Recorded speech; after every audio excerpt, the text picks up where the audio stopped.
Hey guys, today we'll be working on this Nissan X-Trail that's have a problem with the parking sensor. So this is what we call the parking sensor.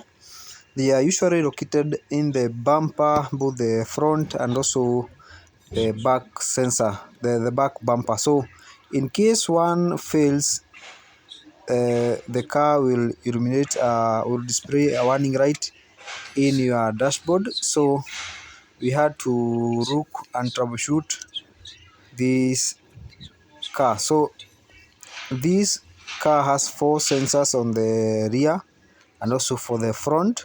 So in case it's faulty, the car completely is not going to work on the parking sensor. So after troubleshooting, we found out this sensor for the back right center that was faulty.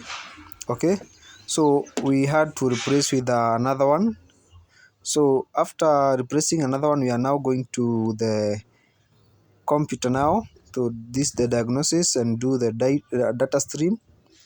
So as you can see, we have the reverberate time center. So all these sensors, both the front and also the rear sensor, should have a value so that when you engage either reverse or parking and something is cross in your engine, in your car, it's going to be detected. So now you can see this the light that will be illuminated if the car has a faulty parking sensor. So after fixing and everything, we now have the car working perfectly, and the light is now gone, as you can see.